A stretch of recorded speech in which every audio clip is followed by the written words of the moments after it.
السلام عليكم. النهارده هنعمل مع بعض أكلة شتوية جميلة، من الأكلات اللي بتدفي جدا في الشتا.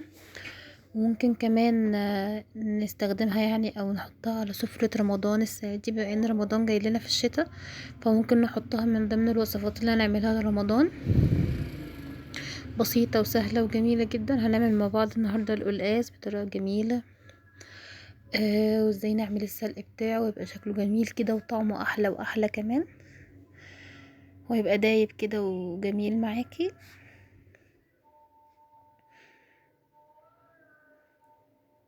يلا مع بعض بقى نشوف الطريقة والمقادير. دلوقتي انا معايا السلق والكزبرة. القلقاس بيتحط له سلق وبيتحط له كزبرة كمان، اللي هو الخضار يعني بتاعه. تمام. دي السلق اللي هو الورقة كبيرة، والكزبرة تمام. انا قرطفتهم كده او اللي هو قطعتهم من العيدين، لان انا مش محتاجة العيدان في حاجة، وغسلتهم كويس جدا. وهبتدي بقى ان انا اعمل الخطوة اللي بعد كده.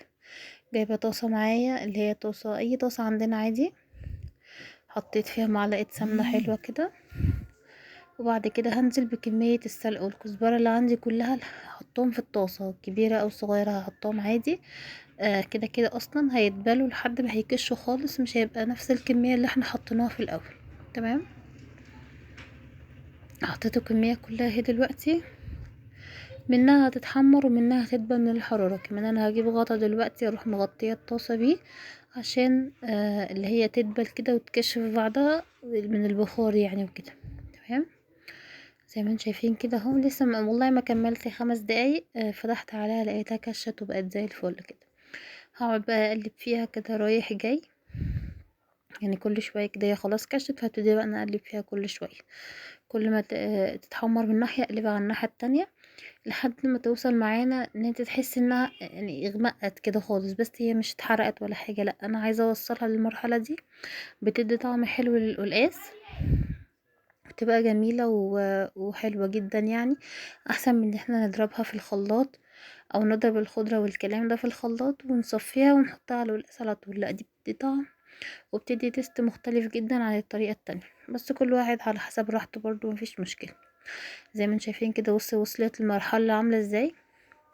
بس انا كده لسه ما وصلتش للمرحله اللي انا عايزاها، هي لسه فيها شويه اخضر. لحد ما اوصل لان كله يوصل لنفس درجه اللون اللي انا عايزاه.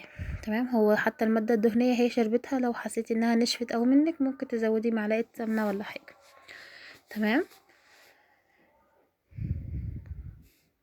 بعد ما خلصتها خالص، زي ما انتم شايفين كده، شفتوا الكميه اللي انا حطيتها في اول الفيديو بقت عامله ازاي. هي مش محروقه، هي دي لونها عادي. هي حتى الكاميرا حتى يعني مغمقه لونها قوي.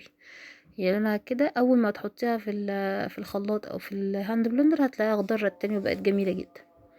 دلوقتي بقى في الوقت ده انا كنت حطيت ميه تغلي على ما خلصت السلق والكزبره يعني. غلت. بعد ما غليت انا كنت غسل عملت القلقاس، قشرته وقطعته مكعبات. وبعد كده غسلته. حابه تغسليه تمام، مفيش مشكله. بتغسل بميه سخنه وتقعدي تنقعي فيه اكتر مره لحد ما الزملقه اللي فيه دي بتروح. مش عايزه تغسليه، في ناس بتمسحه عادي وتروح مقطعاه وحطاه عادي زي ما هو، مفيش مشكله.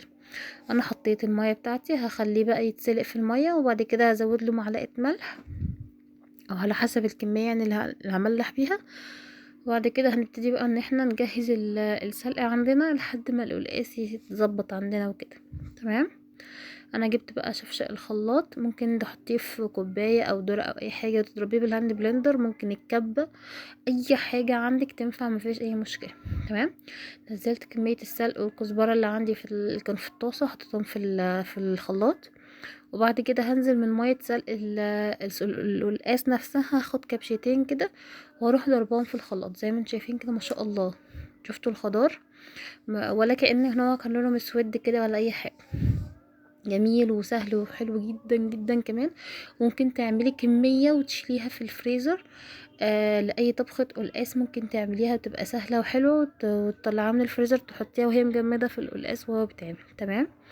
انا نزلت بقى في بولة كده عشان اوريكم القوام عامل ازاي، عشان ما كنتش عارفة اتحكم في شفشة الخلاط يعني وكده. تمام. زي ما شايفين كده، ما شاء الله اللهم بارك، كريمي جدا. يعني انا لما عملته في الهاند بلندر قبل كده كمان مش كريمي كده زي الخلاط. تمام. دلوقتي بقى القلقاس خلاص يعتبر دخل في السوا، يعني فاضله 5 دقايق او 10 دقايق مثلا. رحت مزوده الملح بتاعي، ظبطته زي ما هو، زي ما انا حابه يعني. وبعد كده هنزل بالسلق بتاعي اللي انا ضربته وحطيته يعني على جنب. تمام. ابتدي بقى ان انا طبعا لازم لما نرميش الحبه دول يعني حرام. ابتدي بقى ان اظبطه كده والم الكميه كلها. لو انت حابه تقللي كميه الميه بتاعه القلقاس هيبقى احسن يعني وافضل، عشان تحسي ان هو اللي هو آه تقيل كده شويه وحلو يعني، ميبقاش ميه. تمام. زي ما انتم شايفين ما شاء الله اللهم بارك، جميل جدا وبيدوب كده. عارفه ان انت ما شاء الله تحسي ان هو بيدوب في بقك كده، رغم ان في ناس كتير ما بتحبوش، بس والله ظالمين، هو ما شاء الله جميل ووجبه مغذيه جدا. وبرده ممكن نحطها على سفرة رمضان السنة دي، هتبقى حلوة وجميلة جدا جنب حبة رز او بعيش، حبة بتنجان، هيبقى جميل جدا وزي الفل. يا رب وصفة النهاردة تكون عجبتكم وفادتكم. لو عجبتكم الوصفة متنسوش تحطوا لي تعليق جميل زيكم، وتحطوا لي لايك لو حبيتوا الفيديو، وتقولوا لي حابين نعمل ايه تاني. والسلام عليكم ورحمة الله.